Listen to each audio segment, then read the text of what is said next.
All right, I think we can start. So on behalf of Statistics at Chaos, I would like to welcome all of you to this 2017 Al-Kindi Distinguished Statistics Lectures. So first, I would like to tell you a little bit about the series. This is an annual event in Statistics at KAUST. We have a distinguished guest speaker who's invited to present a series of 2 lectures and remains here for some days. The first lecture is this one and is intended to demonstrate to a general audience the breadth of use of statistics in applications. And the second lecture is today at 4 p.m. in the MPR room.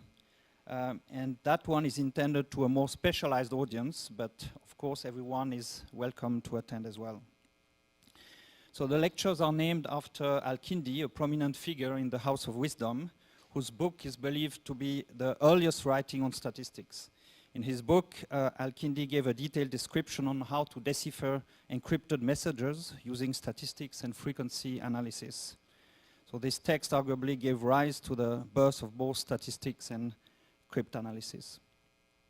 So today I'm very pleased to announce that the 2017 Al-Kindi Distinguished Statistics Lecturer is going to be Distinguished Professor Steve Marron from the University of North Carolina, Chapel Hill in the USA. So let me tell you a little bit about Steve. Steve Marron is the Amos Hawley Distinguished Professor of Statistics and Operation Research at UNC Chapel Hill.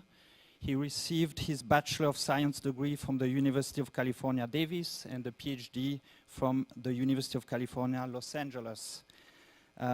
He is also Professor of Biostatistics and Adjunct Professor of Computer Science, and he is a member of the Lineberger Comprehensive Cancer Center.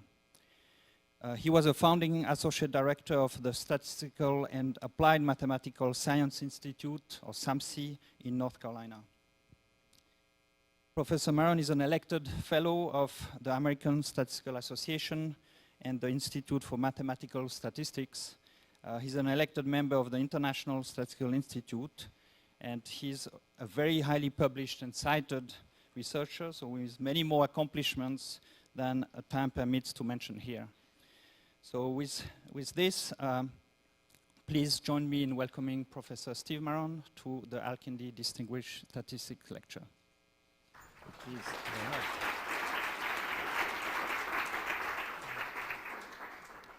Well, thank you very much, Mark. I'm deeply honored to be here, and I've been enjoying your lovely campus and the warm hospitality of all the people I've met. So before I get started on the technical part of the talk, I'd just like to talk about something we all kind of hear about, big data, data science, all this kind of stuff is very fashionable right now. You know, when I first heard about that, I thought, well, gee, isn't it just statistics? And then I looked at some of the definitions people would give, and sure enough, they're the same as the definitions of statistics I've been using for years. But there are certainly issues we should pay attention to. For example, there's a lot of non-statisticians who sort of want to kind of co-opt things. For this reason, statisticians should definitely be players. And I think something not so many people realize is, yes, big data, data science, these are important issues. These deserve a lot of attention. But what people haven't quite realized so much yet is that, in fact, a maybe bigger challenge is complex data. So complex data is the context of object-oriented data analysis, and that's what I'll be talking about both in this lecture and in the next one. Okay, so before I get going, I think by now, almost everybody realizes that great science is not being done by one person. 200 years ago, one person working alone in a lab could do great science all by themselves. But the set of things one can understand in that mode of research is pretty much understood by now. And so really new ideas are happening by teams of people that bring complementary skill sets together. I do a lot of cancer research. I'll be talking more about that later on. In cancer research, of course, it's a biological disease. There's lots of biology happening. But modern cancer research is done involving complicated chemistry. There's more mechanics that go on, a lot of engineering, design of machines and things of that type. Oh, and of course we need a quantitative person. Now, a fairly common misconception by a lot of scientists is you need a quantitative person on your team. Well, certainly you need a quantitative person, but what people don't understand is that in fact, great quantitative work is going in a similar direction. And what I mean by that is great quantitative work is not being done by one person. In fact, it needs a team of people. Well, I'm a statistician, so of course a team needs a statistician to manage the uncertainty. But as you'll see, I do a lot of work involving imaging. That involves its own special skill set and knowledge base. Also, if you want to investigate new methods, new ways of analyzing data, a lot of those involve optimization. Optimization is also a special skill that not enough statisticians really have. I suggest the way to approach this is putting teams together. Of course, with big data, you need database, and we can go on in that direction. But I think something we should all be pointing out is that great quantitative work is now being done by collaborative teams. An important idea. Okay, and of course all that feeds into big data in a natural way. Okay, so let's come to object-oriented data analysis. What's that about? Well, my elevator pitch about object-oriented data analysis, I ask people to think about the atom of a statistical analysis. Maybe some of you join me in teaching first courses in statistics. In a first course, the atoms of the analysis are numbers. We try to get people to think about variation in populations of numbers. Now, more advanced students will take a course we call multivariate analysis, where the atoms are vectors. So you handle multiple numbers of multiple by organizing them into a vector. Okay, well, very fashionable in the statistics research community these days is functional data analysis. When statisticians say functional, they use it different from mathematicians. For a statistician, functional data analysis just means the atoms of the analysis are curves.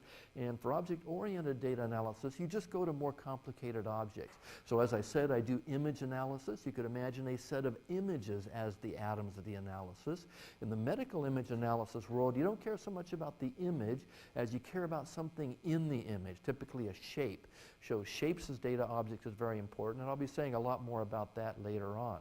I also have a great set of data where every data point is a set of arteries in one person's brain.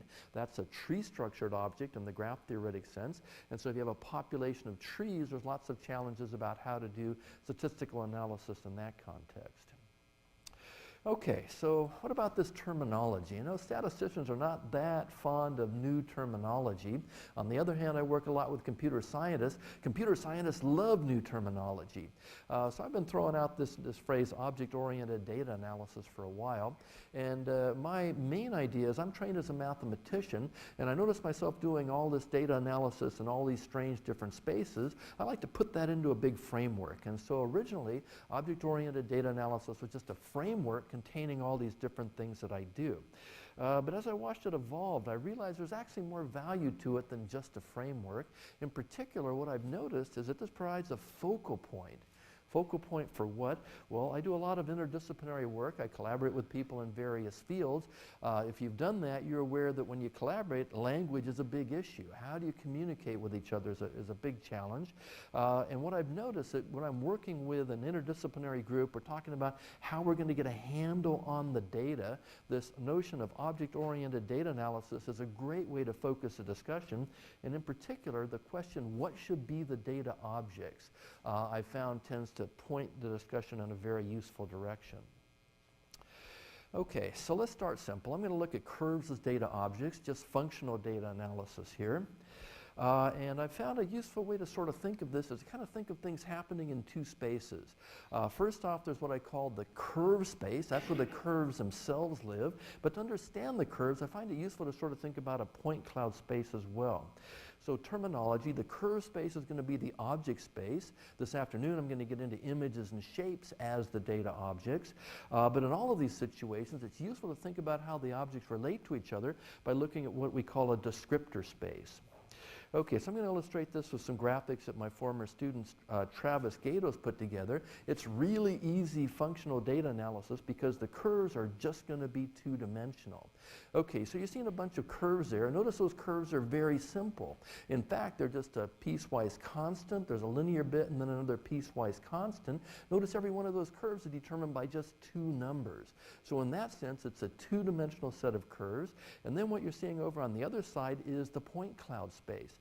Now, each one of those points corresponds to a curve. Oh, terminology, that's the object space and the descriptor space.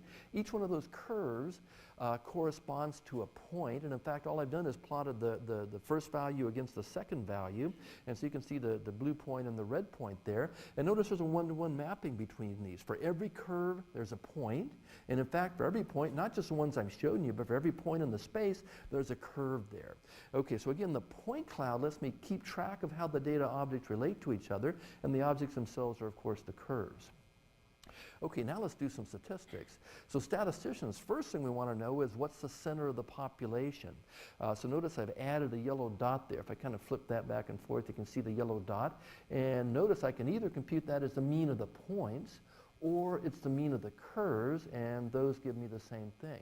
So there's the center point. Okay, now after understanding the center point, we next want to think about variation in the population.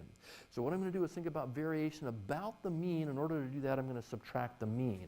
So there, the mean went away, and then I'll recenter things in the point cloud space. Okay, now we want to understand variation about the mean. A very nice way to do that is principal component analysis.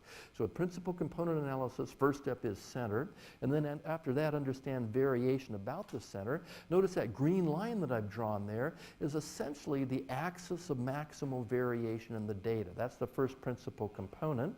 And a lot of insight comes from projecting each data point onto the first principal component. So notice when I take each data point, I project onto the green line. Notice I have those green symbols there. Now keep in mind, every symbol corresponds to a curve. So if I take the set of green symbols that are along the line, look at that in the line space, then what you get is a feeling about the dominant mode of variation. So notice how that goes. What you can see is that they're basically the curves are kind of going up and down like this. There's a little more going up on the right side than on the left side. Okay, so that's one mode of variation. And notice I also keep track of the red and the blue points there.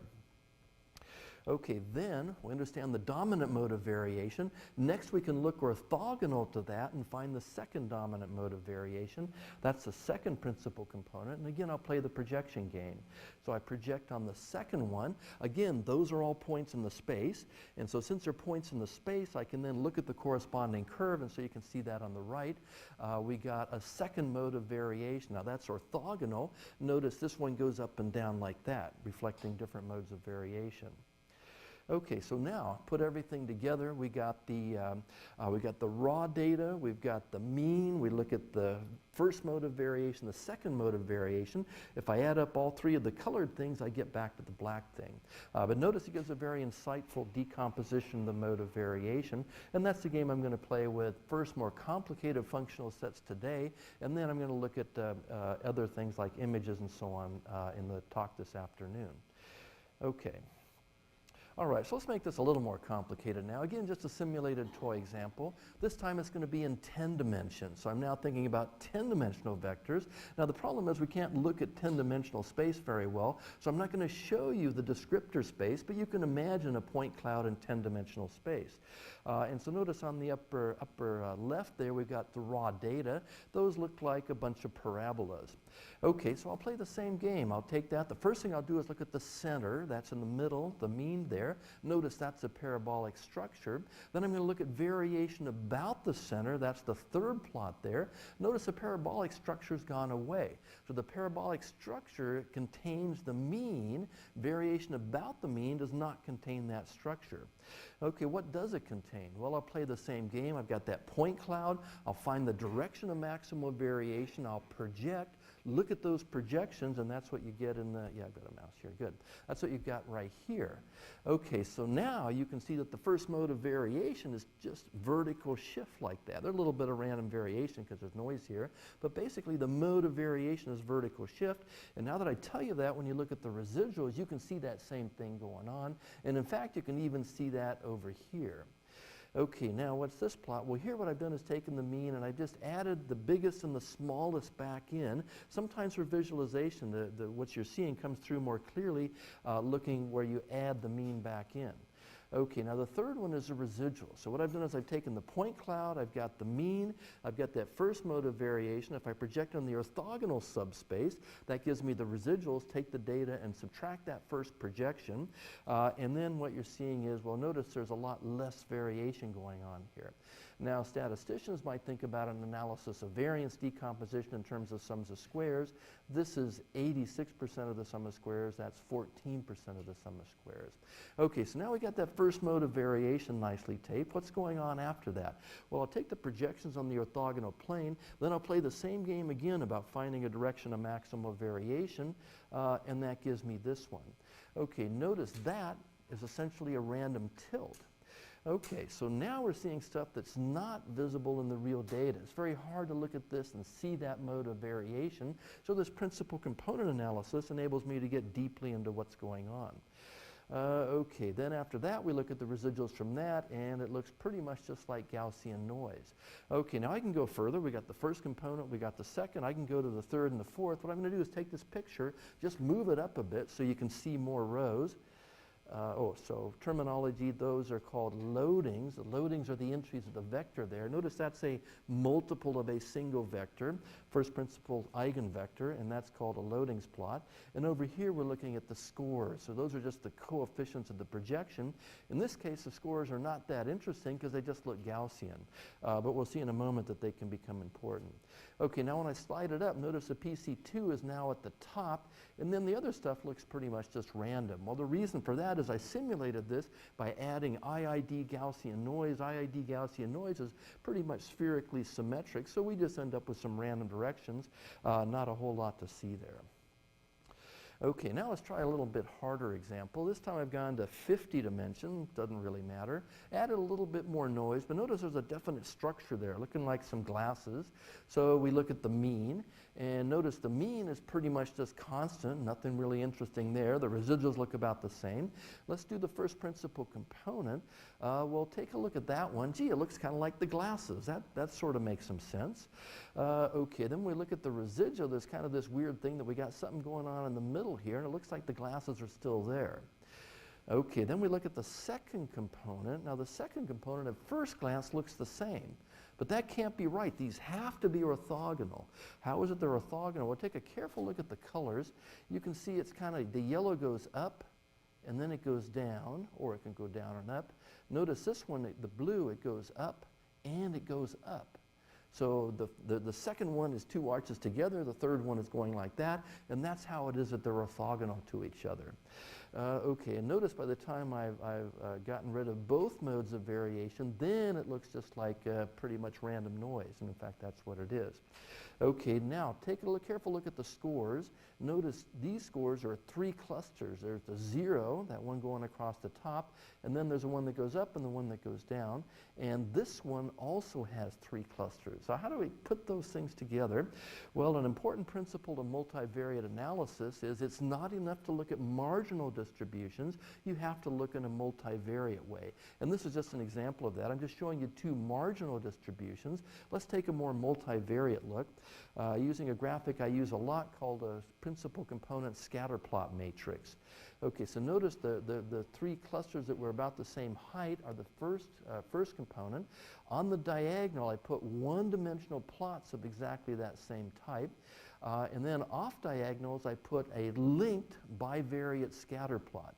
So these are linked so that these points are those points, and the same down here. This axis gets flipped up here, so these numbers at 40 are those.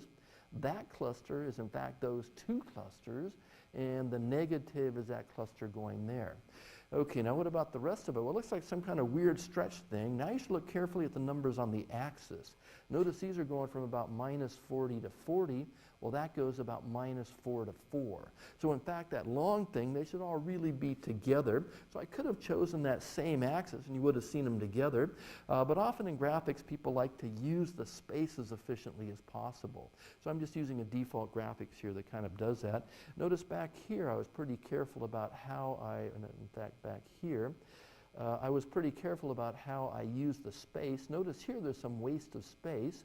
I use common axes just so you could sort of see that this is a lot smaller than that. If I'd efficiently use the space, then it's not so visually apparent that there's less variation going on there. Okay, good. Okay, so here's the important principle. These scores show relations between data objects. How those clusters appear are the interesting thing to learn about this data set. All right, so principal component analysis. You know, a lot of people, they say, it's dimensionality reduction. Well, it kind of is, although I'm a little bit uncomfortable with that terminology. I prefer to think about the uses of principal component analysis. There's many, but for me, as opposed to dimensionality reduction, the first thing I'll say is visualization. It's a really important visualization method. As you can see, you really understand the relationships between the data objects, the scores plot, clusters, or whatever else you're going to see in there. But often I not only want to understand the relationships, I want to know why. What are the drivers of this?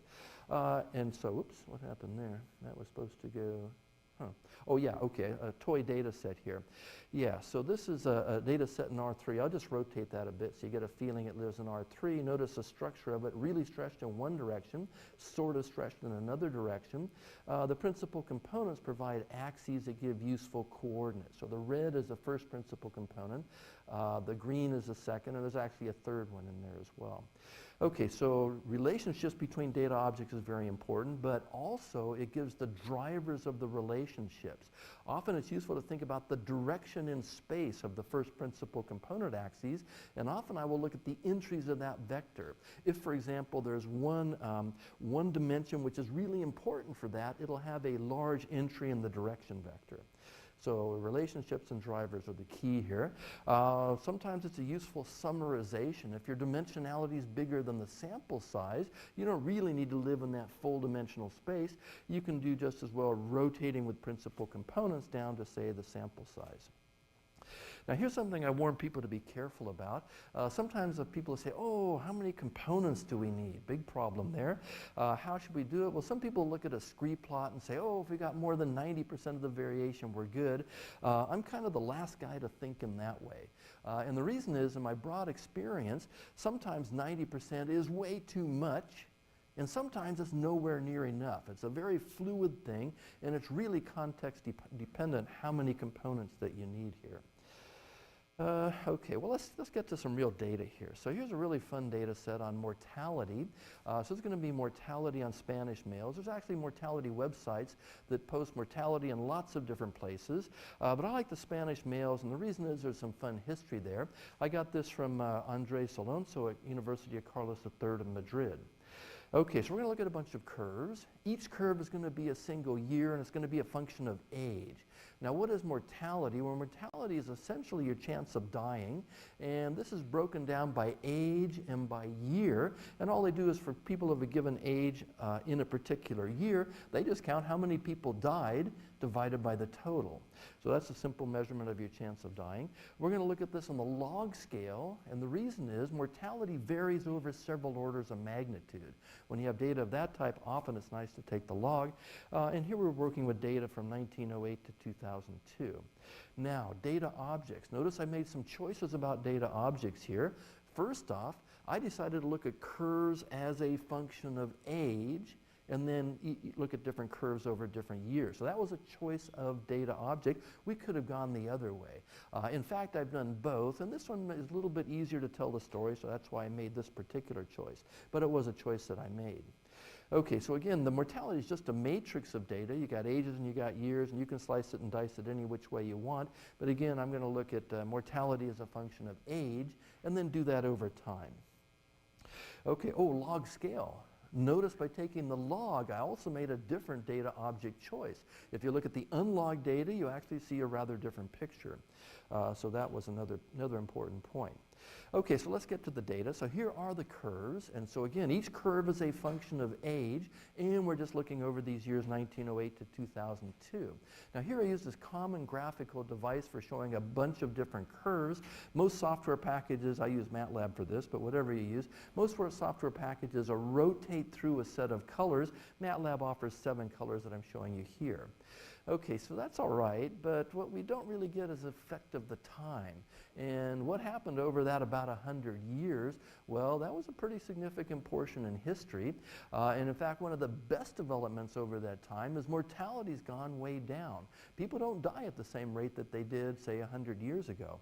And so you sort of expect some time effect in this. I'm going to really tease out the time effect now by changing the color scheme to use a rainbow color scheme over years. So I'm going to start with the magenta purpley type thing, go through the blue, the cyan, the green, the yellow, and the red there. And now when you see that, notice these curves have come way down. This is good news. People don't die nearly at the same rate that they used to die. And in fact, this is a pretty much worldwide phenomenon. Okay. So now, let's do some functional data analysis. So the first thing I'm going to do is think about the mean. So notice what I've done is just taken the mean of those curves. Now in the back of the mind there's this descriptor space, so I've got this point cloud there, and I found the center point of the point cloud. Now let's see what it looks like. Well, you can see some interesting things in there. First off, look way over on the right. Notice it's very high. The reason is it's dangerous to be born. Birth is an intrinsically dangerous process. If you can survive birth, then your chance of dying goes way down. That's very good. Well, minimum around about 12 or 10 or 12 or something like that. Then, well, those Spanish males, as they get into the teen years, maybe start engaging in risky behavior, so it kind of goes up a bit. And then you can just see this kind of long, slow, steady rise. As we get older, our chances of dying, unfortunately, go up. Okay, then notice another feature of that is those little wiggles. Now, at first glance, some people would say, oh, that looks like noise. But other people look more carefully and they notice, in fact, it's very periodic. And not only is it periodic, the blips appear at decades.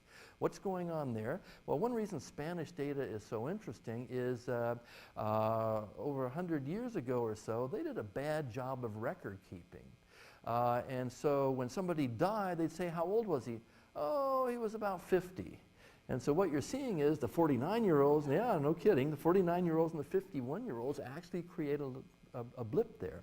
Now, of course, over time, record keeping has gotten better, so we'll see the impact of that, but those are actually age-rounding blips we're seeing there.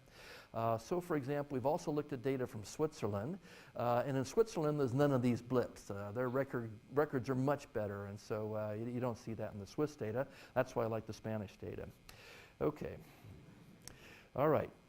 So now we found the center point. Now let's take the point cloud, shift it back to the center, and look at the variation. And so now what you can see is, well, first off, very dramatic.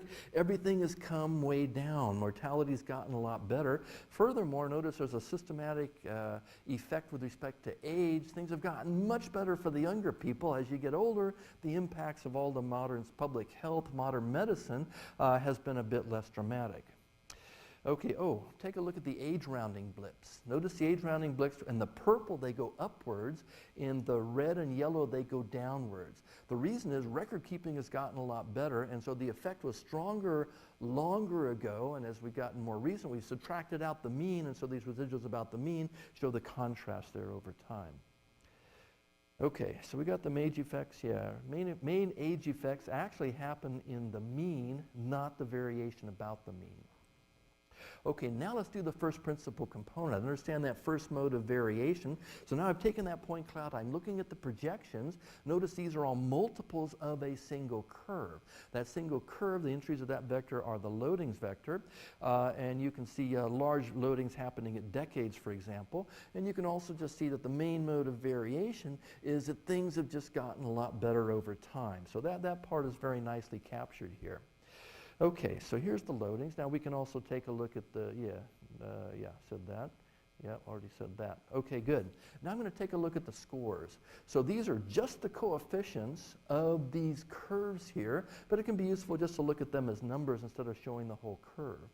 Okay, so here's the scores. Now notice what I've done is I put these scores in time order. I've used the same colors, so you can see it kind of comes downward from the red through the green, the blue, and all that kind of stuff.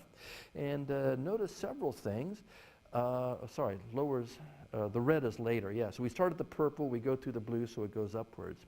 Okay, now notice there's an interesting effect. That black curve that I put on there, that's a kernel density estimate. It's a smooth histogram.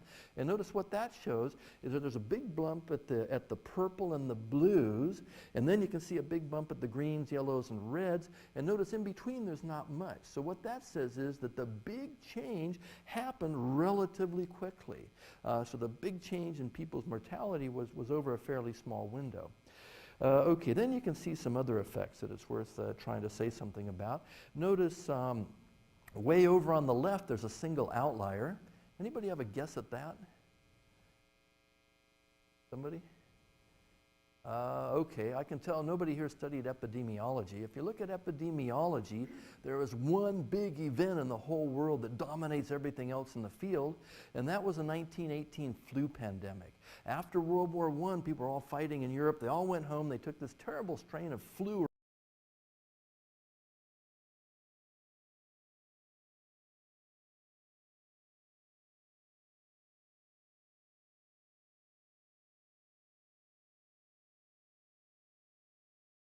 So there's the flu pandemic. Then notice after that, the purple, it's sort of, things get a bit better. And then notice there's that light blue that goes way over there. Now, when I show this to American audiences and ask for a guess, they'll say World War II, but Spain did not fight in World War II. However, before World War II, there was something called the Spanish Civil War, where on the side of Franco, the Germans were fighting. That's where the Germans use a lot of their tricks that they used to really dominate Europe during World War II.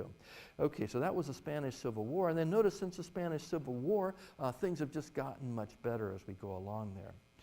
Okay, so now let's take a look at the second mode of variation. So we got our point cloud, we found the dominant mode of variation. Now let's find the second mode of variation, the PC2. All right, so we look at the curves. Now these curves have to be orthogonal to the other curves, so they have to take on some positive and negative value. And notice they do that in a rather interesting way. It's a contrast between what's happening between the 20 and the 45-year-olds versus the union of the young and the old. So that's what we see from the shape of the curves. Now the colors are a little bit harder to interpret, so I'm not going to try to interpret here, but it gets easier if we go look at the scores. So I'm going to go take a look at the corresponding scores, and now we can see some interesting structure. So let's see, 1918, that purple flu pandemic, notice the 20 to 45-year-olds were hit relatively harder than the rest, and so that thing goes off to the side. Then there's kind of this early area. Now notice the Spanish Civil War, that blue, that also is very strong. The reason is 20 to 45-year-old Spaniards were the guys who were doing the fighting, and so certainly there was much higher mortality after that. And then, well, after the war, things got better. It did take a bit of time. That Franco regime was pretty brutal. And then, but notice the strange thing that happens is it turns around and it starts going the other way. Anybody have a guess on that? Well, let's see. This is about the late 1950s, early 1960s. This is when automobiles became prevalent in Spain. Those are the years when pretty much every family could have a car. And so what happened with the automobile is it becomes more and more prevalent. People start dying more and more in cars. And who dies at the greatest rate? Oh, it's the 20 to 45-year-old males, the guys that are driving like crazy. Okay, so things got a lot worse. And then rather interestingly, notice it turns around and then comes back. What's that? Well, it depends on how long your family's had a car. But if you're my age, you're well aware that cars have changed a lot over the years. When I was a kid, no car had a seat belt. We just rode around whatever. Well, now all the cars have seat belts. And not just the cars have gotten safer, roads have gotten a lot better. Spain is a country with a lot of windy mountain roads in the old days. Now you go to Spain and they've got freeways everywhere, just much better roads. So it's car safety and highway improvements that have actually led to this turn in mortality. And you can see this is a big deal. The mortality rate went way up and it's coming way back down. So anyway, that's some fun history. Yeah, Civil War, so I got that stuff, yeah. Okay, very good. Okay, now here I'm going to put these plots together. So notice what I've got in In the upper right there is the PC1 scores. That shows the overall improvement. On the upper left, on the lower right, what you're seeing is all that other stuff. And now it's really fun to put those two together into the scatter plot and take a look at what's going on in the scatter plot. Notice what I've done is I've connected the points with line segments. That gives you a good visual continuity. And so if you look on the upper right, the overall downward trend is the overall improvement. But then the PC2 variation kind of shows up very nicely. There's a flu pandemic, there's a Spanish Civil War, the cars, and all that kind of stuff comes out very nicely. Okay. So my point here is that the mortality data illustrates an important point. OODA is more than a framework. There's a lot of issues about choices of data objects that should go into this. Which I did select what we're seeing here. Okay, so now let's come back to this concept of object-oriented data analysis. What's the atom of a statistical analysis? So we got numbers, vectors, curves. Now I want to think more generally about some other types of data objects I've had a lot of fun with. So for me, major research areas include medical image analysis. I'm going to focus on this in the afternoon. I have had a lot of fun with evolutionary biology, drug discovery as well. So what about data object types? Okay, so there's curves, functional data analysis. We just looked at that. Another interesting one is spectra. Now, spectra typically come from chemical applications, and spectra are really just curves, but they're non-negative. And because they're non-negative, it creates some interesting effects. Like I've done principal component analysis, I've shown chemists these curves. The first one is non-negative, it looks fine, but the second one has to be orthogonal, so it has to take on negative values. And if you try to talk negative spectra with the chemist, you'll find it's very challenging. And the reason is spectra are mass. Mass is not negative. And you can try to say, well, it's a mode of variation, but they just have a lot of trouble getting their head around it. So an interesting issue is how to do something like PCA in a non-negative way. And so that's a special challenge I'll say a little bit about in the afternoon.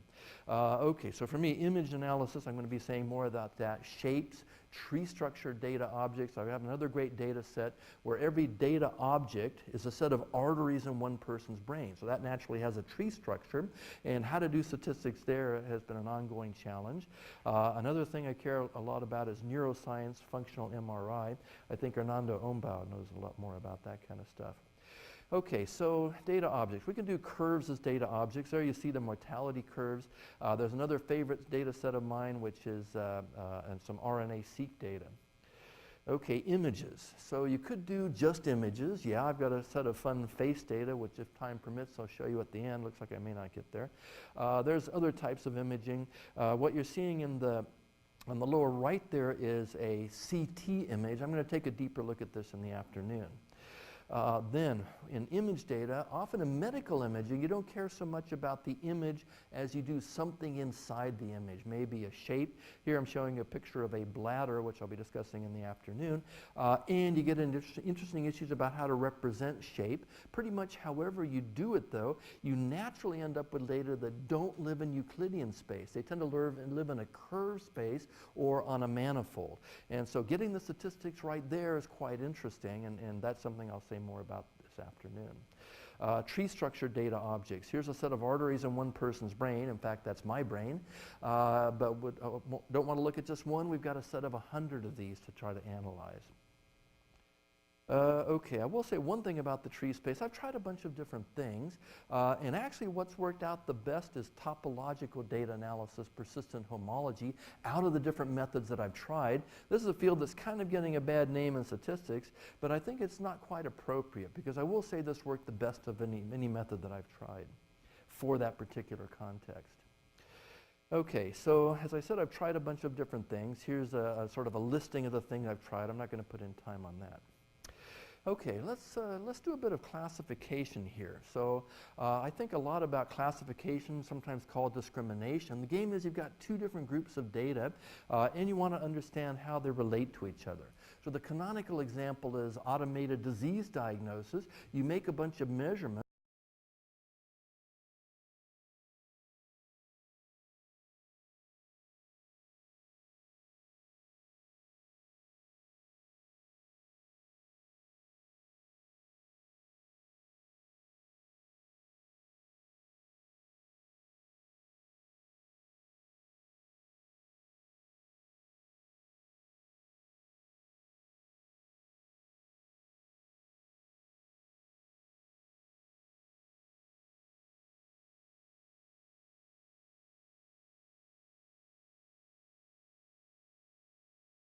what underlie deep learning has been having a major impact on a lot of fields. So why do I stand here and say it's less useful? Well, here's the reason. It depends on your context.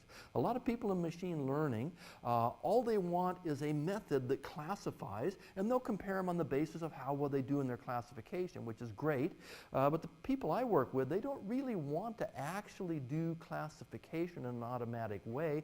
What they want to do is science. So they want to understand what's going on, what drives the neural net. And neural nets are fairly impervious to giving you insights about the why. They give really good results, and many computer vision tasks, they've been enormously successful. But the problem is they don't give you the why, and so that's why I tend to downgrade them a little bit. Although I have to admit, I'm doing my own research on neural nets. It's that interesting. Okay, so what are currently fashionable methods? Well, things like support vector machines and tree-based approaches. And I've come up with a method I call distance-weighted discrimination, which basically is an improvement of the support vector machine. It solves a problem called data piling. Let me illustrate that for you. How does support vector machine go? Well, here's a very simple toy example in 2 dimensions. I got some red points and I got some blue points. And what I'm going to try to do is separate with a plane. You can see that dashed line is the separating plane. And so over on the lower left, you can see a bad separating plane. That doesn't really separate the reds from the blues very well. But if I move that dotted line around, I can do a better job. Over here on the lower left, you can see I've almost got a separating plane, although notice here I got one violator. But you can see I moved that a little bit more and there won't be any. And now there's a problem that there's going to be a number of separating planes. Which one should we do? Well, the support vector machine solves an optimization problem. It says, well, for a given separating plane, we'll look at the distances to the plane, and what we'll do is we'll wiggle that plane around so that we maximize the smallest distance. Okay, so you look at the smallest distance, and if you think about it, if you wiggle that around, you're going to actually have several of them. So several achieve the minimum distance, and we make that minimum distance as big as we can. Okay, so those guys there that achieve the minimum, those are called support vectors, and that's where the name support vector machine came from. Okay, so how can we do a better job of that? Well, I'm going to illustrate that. Let's see, time is a little short. I'm gonna skip a little bit of stuff here. This is just some background stuff. Some of you will recognize that stuff, but I'm gonna skip it. Okay, now let's take a look at a toy example. Let me do it graphically. So now I'm gonna look at a 50-dimensional toy example, just simulated data. I just simulated 2 Gaussian classes. So I got a red class and a blue class, and what I did was I took them to be standard normal, except I took and moved the means apart in one direction. So as I moved them apart in one direction, we could look at that direction and project the data. And that's what I'm showing you in the upper left here. And so notice these data are definitely separable. But this isn't 50 dimensions, so imagine another 49 dimensions of pure noise. And then the goal is to try to recover this direction as well as you can.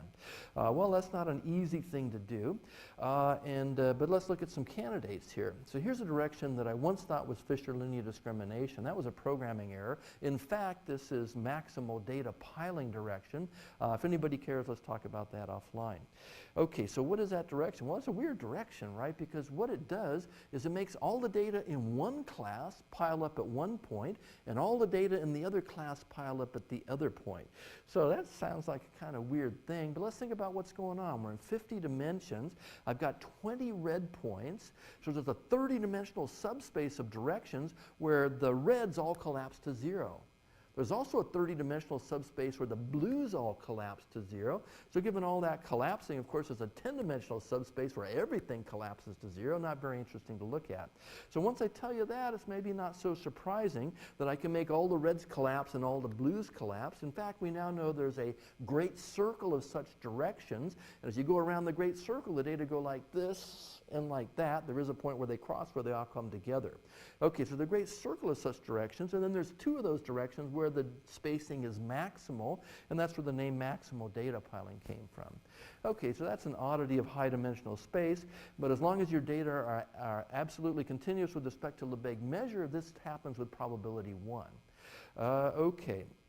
So now we understand that. Now, is this going to be good for classification?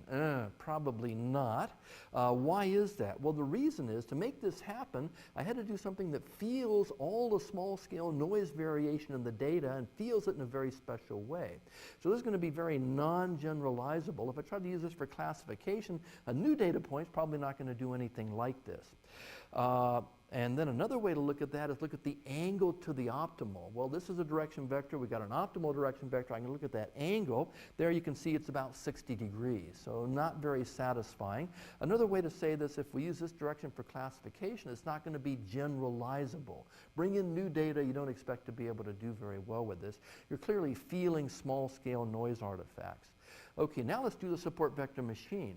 So the support vector machine doesn't insist that everybody lines up, but it tries to separate the data as much as possible. Notice the horizontal axes are the same there. And so what you're seeing for the maximal data piling, it's more spacing for the support vector machine, which makes sense because the support vector machine is trying to optimize how separated those things are. And notice it gets further if I allow some to go out further. Okay, look at the angle. Well, the angle went from 60 degrees down to 35 degrees, so this is good. We're getting definitely better generalizability. If we're going to get a new data point, I feel much better about using the support vector machine there. It's going to be more generalizable. Okay, but there's an aspect of the support vector machine that's not so pleasant after I've shown you the maximal data piling direction. And that is the support vector machine. What they're doing is they're piling up on the margin. So notice basically in this 50-dimensional space, I wiggle these planes around. When I wiggle them around, I end up with a bunch of ties right on the boundary. So there's that data piling happening. And when I tell you, well, what data piling is doing is feeling small-scale noise artifacts, then you get uncomfortable about what the support vector machine is doing there. Okay, so that's my problem with the support vector machine. I'm sort of looking at this in a way different from how most people do it. Most people just take the plane and say, okay, here's my plane. I'm using the normal vector of the plane and I'm projecting the data to see what's going on. But notice that reveals this lack of generalizability. It feels these small-scale noise artifacts. So then you say, well, gee, maybe we should try a different optimization problem which feels the data in a different way, and that's what the distance-weighted discrimination is doing. So it's a different optimization problem. What is it? Well, basically what we do is we take those, remember we had the separating plane, we had those distances. We'll still base it on the distances of the separating plane, but what we'll do is we'll take and we'll minimize the inverse distance. So that has the property that if my plane gets close to a point, there's a pole there, that pole will push it away. So all the data points are kind of pushing things away, and that gives the improved performance that you're seeing here. So we went from 35 down to 25 degrees. So it's feeling the data in a more sensible way is what DWD does. Okay, so let's put this to work. Maybe I'll take a look at some microarray data. And this is data I got from my colleague Chuck Peru. Chuck is an expert on breast cancer. This is actually one of his early data sets. He doesn't like the fact I use this one. He's got much better data now, but this illustrates my point very nicely. So here I'm looking at some breast cancer data. I think we were doing this with 2,000 or 3,000 genes, something like that. And each circle is one breast cancer patient. I'm showing you just the principal component scatter plot. Now, of course, your eye looks at that and you start thinking, do we see some clusters? I think most people can see some clusters. Look in the PC1, PC2 plot. Notice I've kind of got some dense thing going on down here and I got something or other else going on there. Well, I can actually explain that. Now, this is the early days of microarrays. Right now, if you want to do a microarray study, you decide exactly what you want on your chip and people will print it for you and make it all happen. But this is the days before there were manufacturers of the chip, so they had to make it themselves. There were two labs collaborating.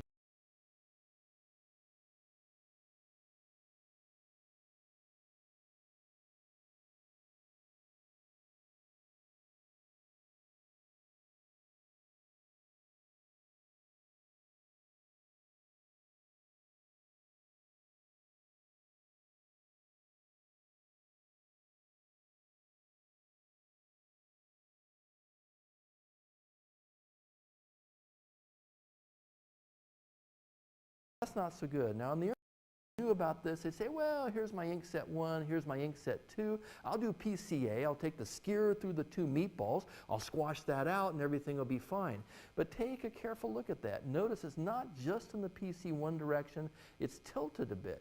You want to do something pointing using PC1 but also using PC2. And now once I say that, hey, wait a minute, we got 2,000 or 3,000 dimensions here. Maybe we want to look a bit further than that. Okay.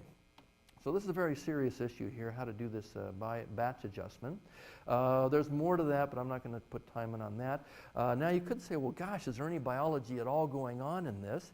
Well, here I use subtype colors. So I'm coloring for cancer subtype. And my colleague Chuck Prue is very famous for discovering the difference between luminal A and luminal B.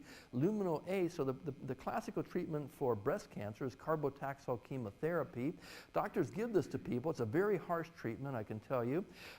And furthermore, they know there's a set of people that don't benefit from it. But what they couldn't tell was who did they give treatment to, who not to. Well, it turns out that the red are the luminal A. These are the people who A, don't benefit from the treatment, and B, tend to do the best anyway. But you can't tell this by looking under the microscope. You have to do the genetic test.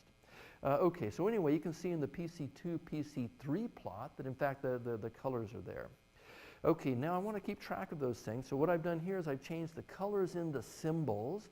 So notice the reds became the pluses, the blues are the triangles, and so on. And now I'm going to switch off the colors, and now I'm going to come back with the source. Okay, now let's try a bit of adjustment here. So what can you do? Well, you could try taking just the mean of the reds and the mean of the blues and squash that, but that turns out not to work. I'm going to explain why. But what we had a lot of success with was finding the DWD direction that pointed from one to the other.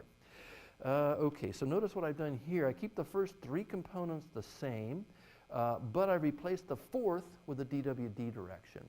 Okay, then the game I'm going to play is in the full dimensional space. I now know this direction that points from one to the other. I'm going to take and move these guys along that direction. Okay, so watch as I do that.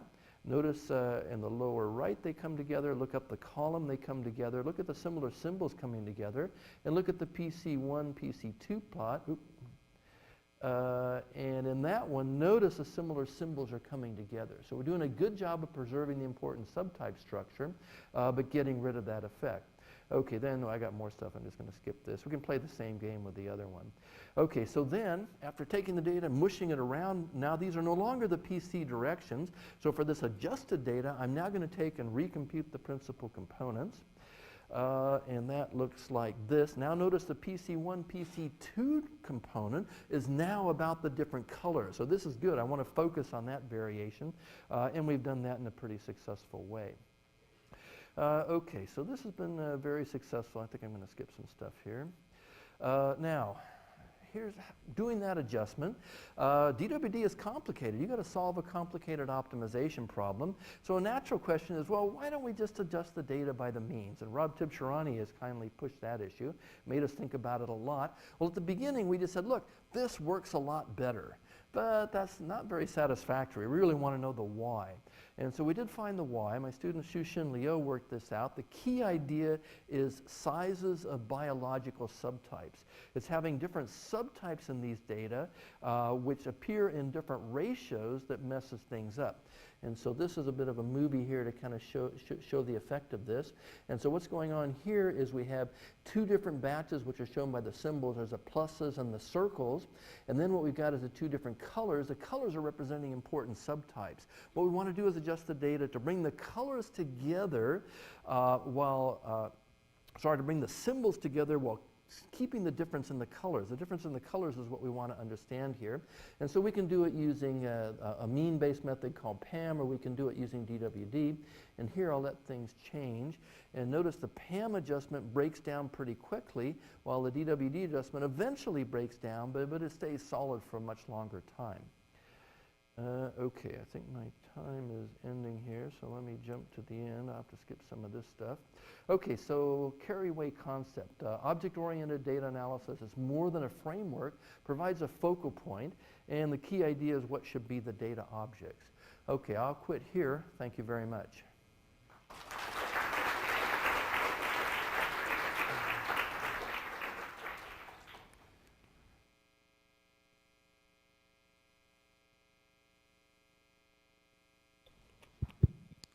Okay, thank you very much. We have time for some questions. Anyone?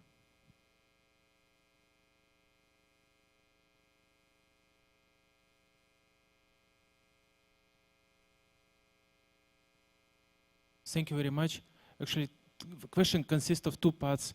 First is about noise, what to do if you have noisy data and level of noise is comparable to other components. As first part, and second, what to do if all components are important. All components what? All components are principal components. Okay, yeah, sure. They're all on the same level. Yeah, great question. So several answers here, several questions, several answers. So what to do about noise, very serious issue.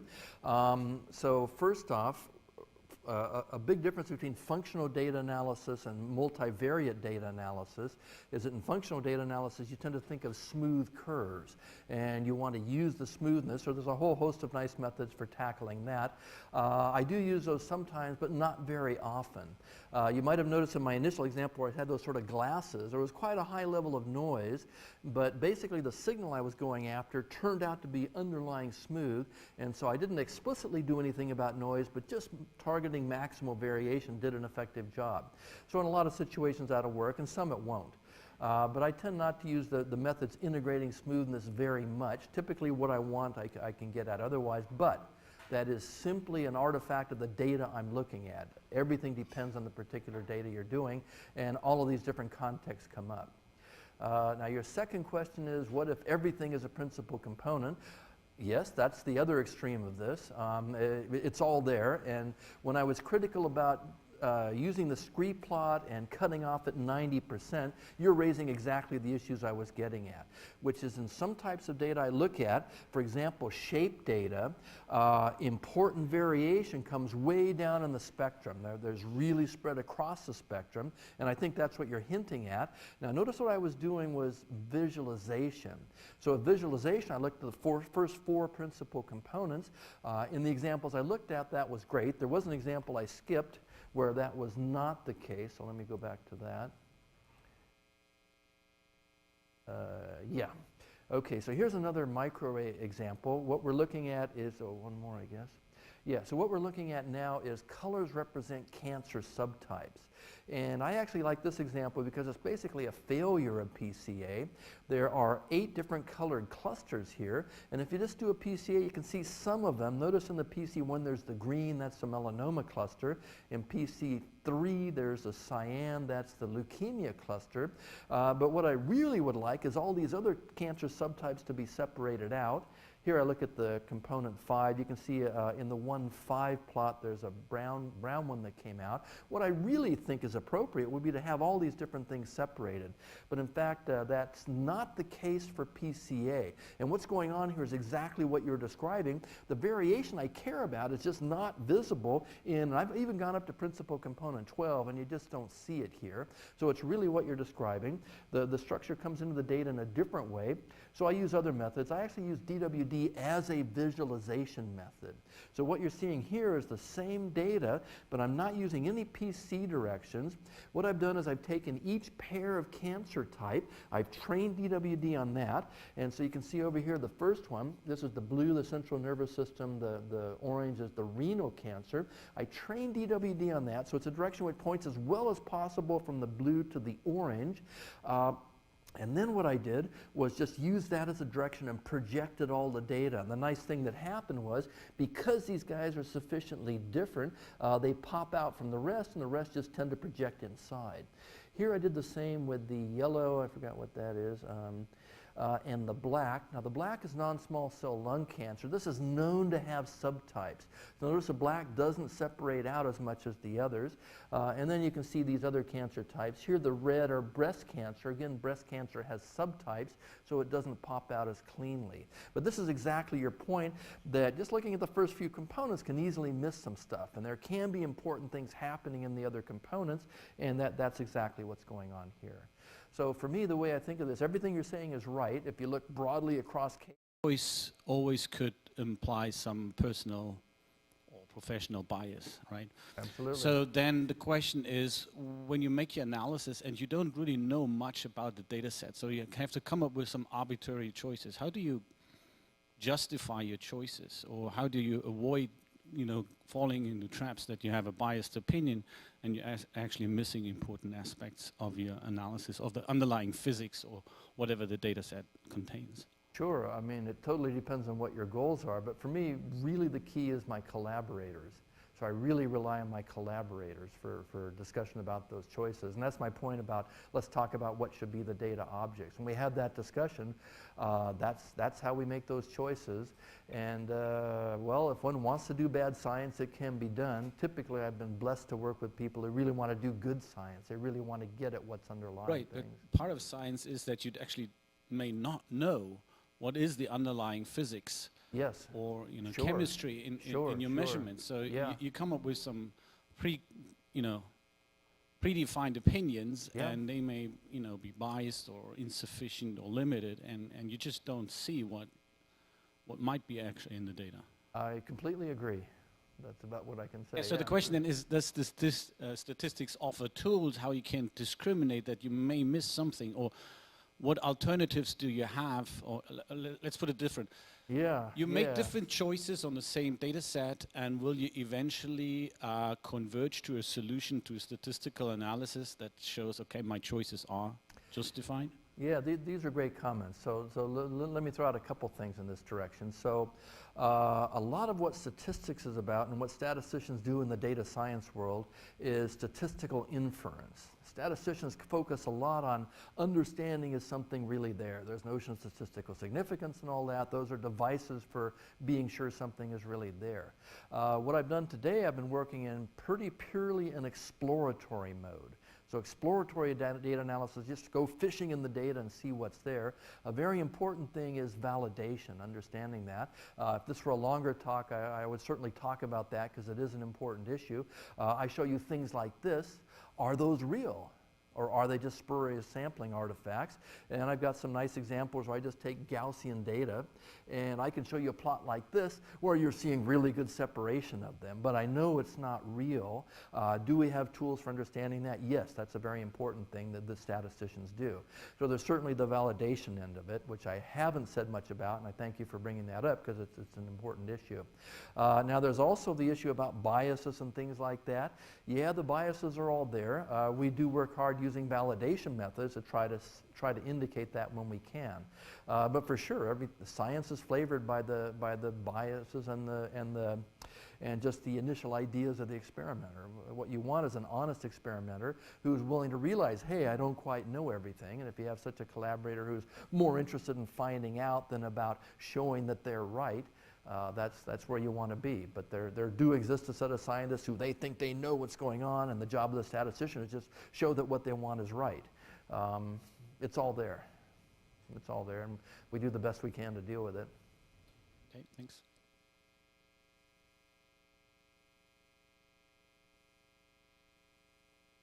All right, thank you. I think we need to stop here, but if there are some more questions, I think you can ask Steve after the talk or between the end of this talk and the next talk at 4 p.m. in MPR room. Before you leave, on behalf of Statistics and Chaos, I would like to thank you and to give you a small gift so that you remember this event with us.